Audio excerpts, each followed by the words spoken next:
When Malcolm Carter pushed through the door of Hartwell's Hardware at 10:20 on a Tuesday morning, the little bell over the frame gave the same tired ring it had given for 50 years, and nobody behind the counter looked up.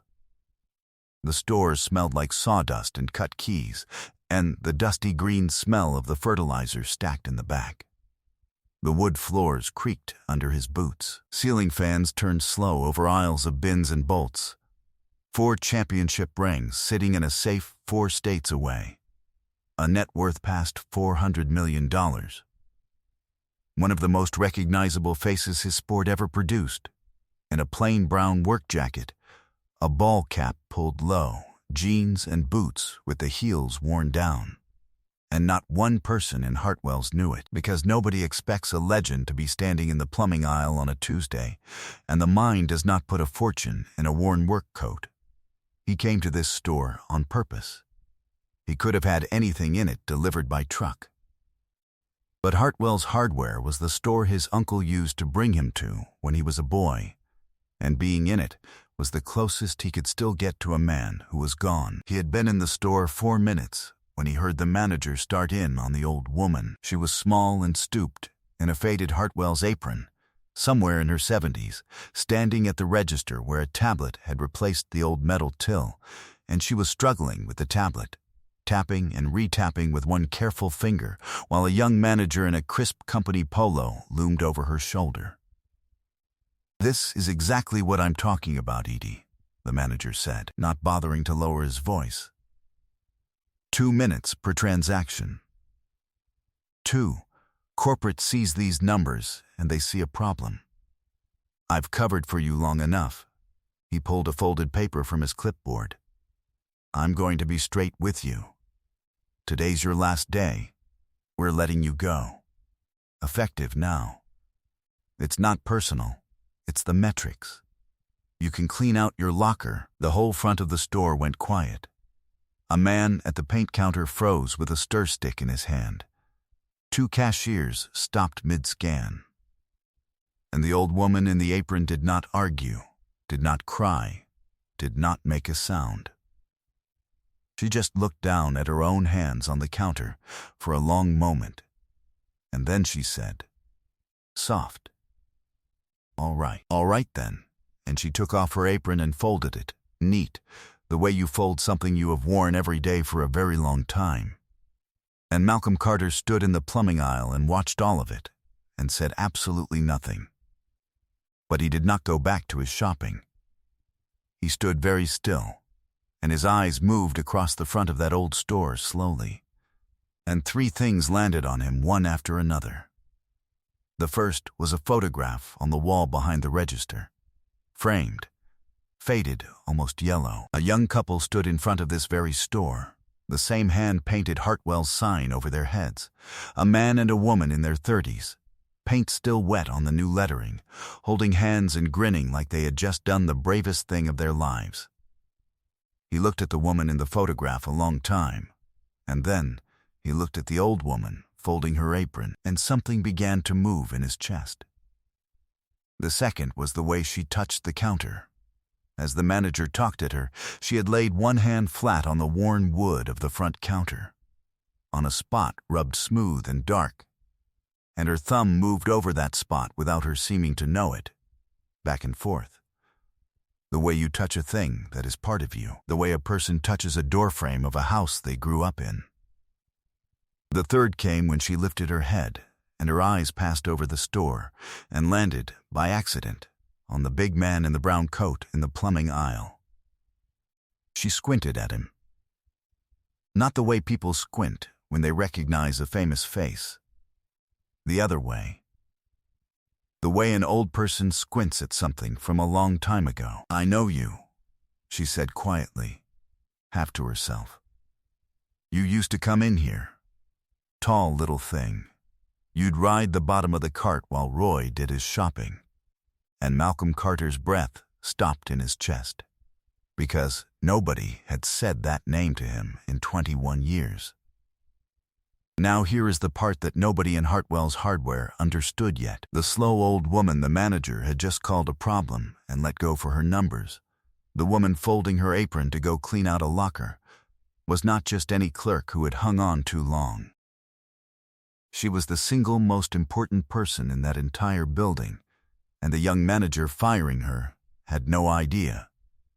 Because the truth about who she was had been buried in a filing cabinet 2 states away for 20 years. And the 7-foot stranger watching from the plumbing aisle, the one she half remembered from a cart a lifetime ago, was about to walk to the front of that store and say something that stopped every single person in it cold. And he was going to say it because of a man named Roy who got fired exactly like this once, and never got back up. So stay with us for the whole video.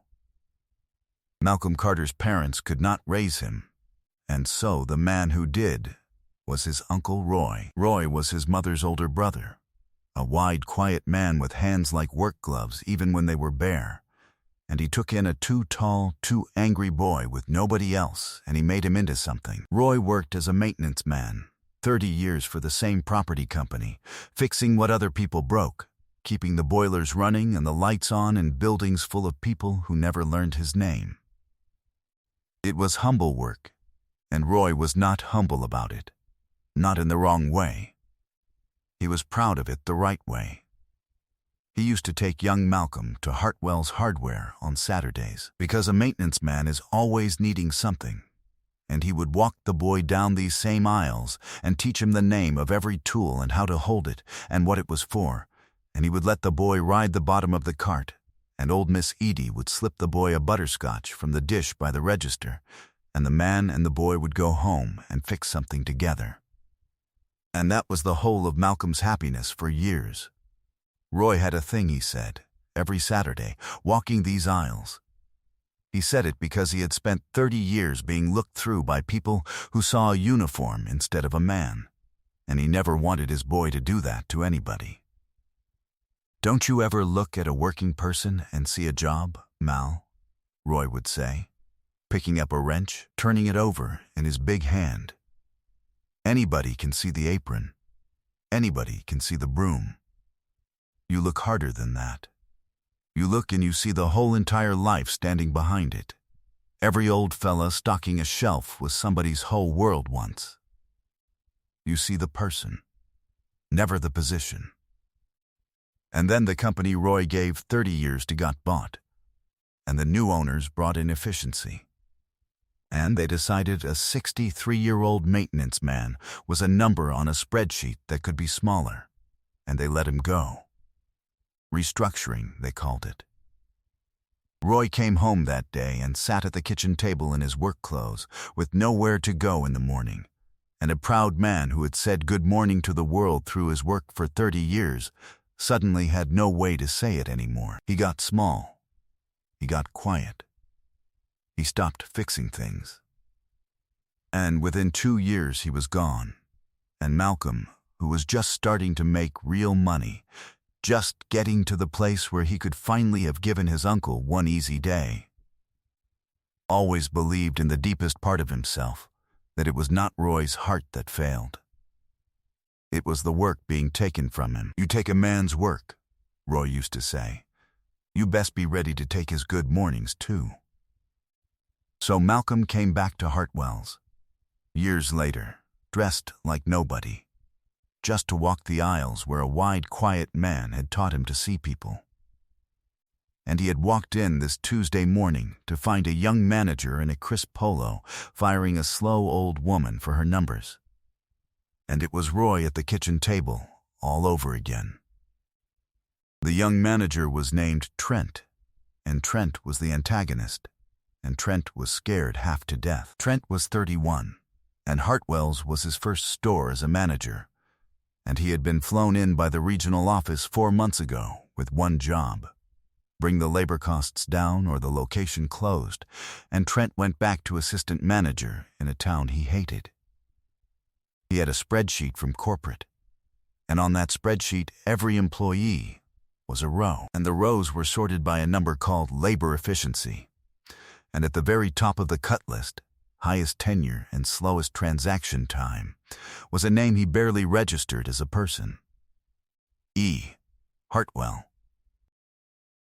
He had never once asked why the slowest, highest-paid clerk in the store had the same last name as the sign over the door. Because he had never looked at the sign, and he had never looked at her. Because he was too busy looking at the spreadsheet and at the regional director's face in his nightmares. He was not a cruel man. He was a frightened young man executing a column of numbers, and he had let the numbers turn a human being into a row. Which is the exact thing Roy spent his whole life warning a boy never to do. And the old woman in the folded apron was Edith Hartwell. And Edith Hartwell was 74 years old. And 50 years ago, she and her husband Bill had stood in front of an empty storefront with wet paint and a hand-painted sign, and opened Hartwell's Hardware with everything they had and a loan they were terrified of. They built it into the heart of the neighborhood.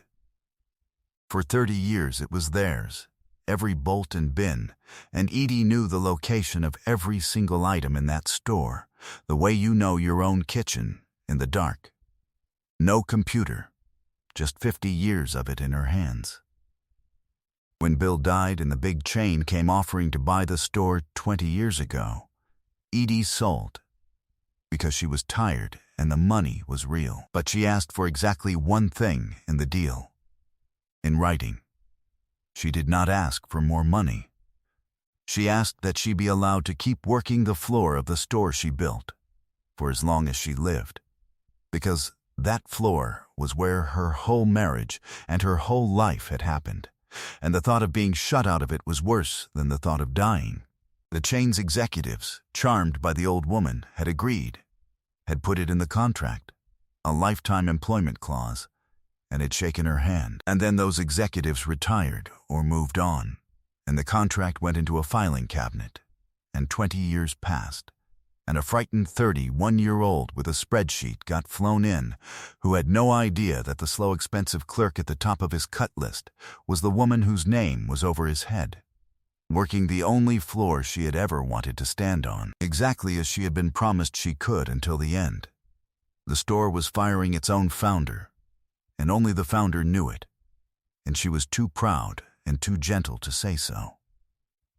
There were two other people in Hartwell's that morning who matter. One was Andre, 19, the new stock kid, 3 months in, who had figured out weeks ago that Miss Edie was getting flagged for her slow transaction times and had quietly started doing her tablet entries for her on his own breaks so the numbers wouldn't bury her, asking nothing, telling no one.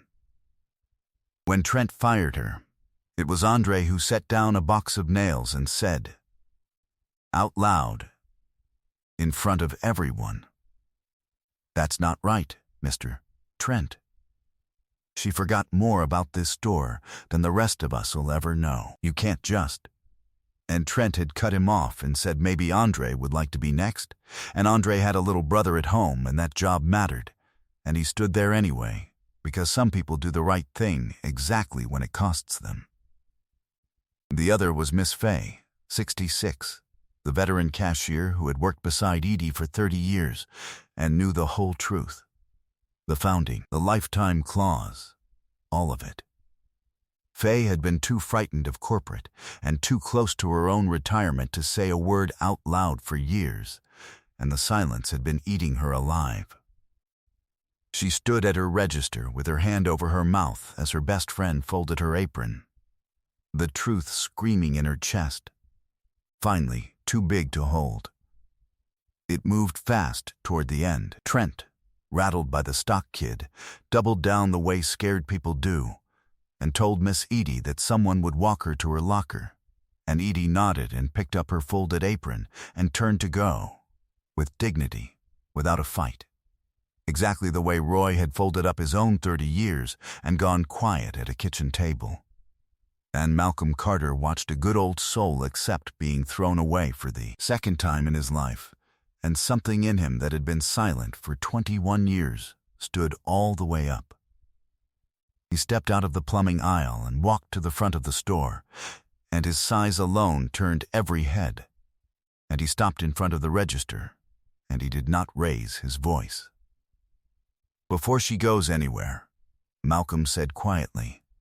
To the young manager, "I've got one question for you." He nodded at the old woman with the folded apron. "What's her last name?" Trent blinked, thrown eye. "Hartwell, Edie Hartwell." "Look, sir, this is an internal." "Hartwell," Malcolm repeated, slow, and then he reached up and pointed one finger at the hand-painted sign hanging over the entire store. "And what's the name of this store?" The whole place went silent. You could hear the ceiling fans turn. Trent's face changed in stages. His mouth opened. He looked at the sign over the door, the sign he had never once looked at, Hartwell's, and then at the faded photograph behind the register of a young couple with wet paint and brave grins, and then at the old woman in front of him, 50 years older, but the same woman, and the color went out of him completely. "She didn't hang on too long at your store, son," Malcolm said, his voice still low, landing on the silent room like stones into still water. "This is her store. She built it. She poured a whole marriage and a whole life into this floor, and when she sold it 20 years ago, the only thing she asked for was to keep standing on it until she died, and the people you work for shook her hand and put it in writing and then forgot her in a filing cabinet. And this morning you read her name off the top of a spreadsheet, and you fired the woman whose name is on the building for the crime of being old and slow at a machine that replaced 50 years of her remembering where every single thing in this place is by heart." Miss Fay, at a register, finally broke. "It's true," she said, through her hand, crying now. "It's all true. We were scared to say. God forgive us, we were scared to say."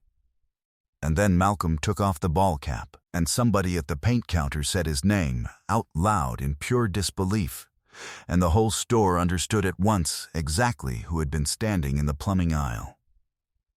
But he was not done, and he did not care about being recognized, because he had something to say that mattered more.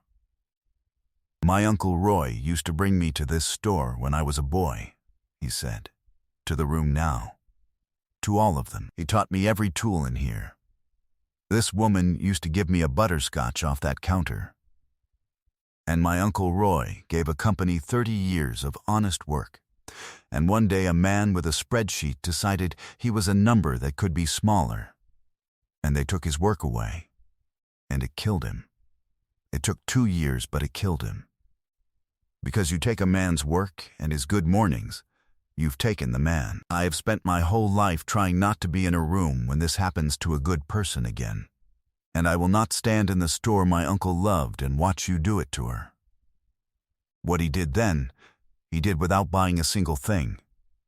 He took out his phone, and he made one call to a man whose number a person of his stature can get, the chief executive of the entire chain that owned Hartwell's, and he told that man, in plain words, the whole story, the founder, the lifetime clause, the filing cabinet, the spreadsheet. And he let the man on the other end sit with the picture of his company firing the 74-year-old woman whose name was on the store. Edith Hartwell was reinstated before Malcolm hung up the phone. Her lifetime clause was pulled out of the cabinet and rewritten into terms that could never again be lost or ignored. And because Malcolm Carter would not settle for saving one good soul in one store, a new policy went into effect across every location the chain owned. A rule with Roy's name on it, protecting the oldest and longest-serving workers from being thrown away as rows on a spreadsheet, so that somebody else's Uncle Roy might still have his good mornings. He did not get young Trent fired. He looked at the frightened 31-year-old who had turned a person into a number, and he saw the fear under it, and he made Trent do the hardest thing instead. He made him spend his days, going forward, being taught the store by Edith Hartwell herself, learning where every item was from the woman who put them there, learning to see the whole life standing behind the apron, until a man who managed by spreadsheet became a man who managed by people, which was a heavier and better sentence than losing the job. He found Andre, The 19-year-old who had quietly done an old woman's computer work for weeks and then risked his own job to defend her out loud, and he made sure that boy's path, his schooling, his little brother, all of it, got a great deal lighter, and told him a young man who does the right thing when it costs him is exactly the kind this store was built by. He thanked Miss Fay, who had finally found her voice, and told her it is never too late to say the true thing. And he walked Edith Hartwell back to her register and helped her tie her apron back on, and the two of them stood a moment in front of the faded photograph of a brave young couple with wet paint on their sign. And he set a butterscotch on the worn smooth spot of the counter where her thumb always went, and she laughed and cried at the same time. A founder who poured a whole life into a floor and only wanted to stand on it till the end. A maintenance man, 21 years gone, who taught a boy to see the person and never the position. A frightened manager who turned a woman into a row and got handed a mirror and a teacher. A young stock kid who did the right thing in the dark and then in the light. A cashier who finally found the courage to say the true thing out loud. Roy had been right all those Saturdays, turning a wrench over in his big hand. You don't look at a working person and see a job. You look harder. You see the whole entire life standing behind it. The young manager had seen a slow, expensive number at the top of a cut list. Malcolm Carter had walked in and seen a founder, a marriage, a 50-year life, and a butterscotch dish, and a debt to a wide, quiet man who never got to grow old with his work. You see the person, never the position. So do me a favor before you go. Drop a comment and tell us where you're watching from. And tell us about the hardest working older person you ever knew who got treated like a number instead of a life. If Miss Edie in that worn spot on the counter put something in your chest, hit that like button, not for us, but for every uncle and every grandmother who gave a place decades of themselves and got handed a folded apron and a spreadsheet.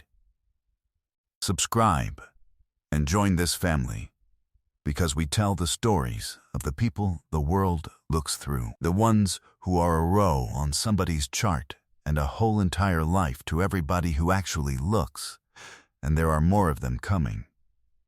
There's another one waiting on your screen right now, and it just might be the one you needed today. Go on. We'll see you there.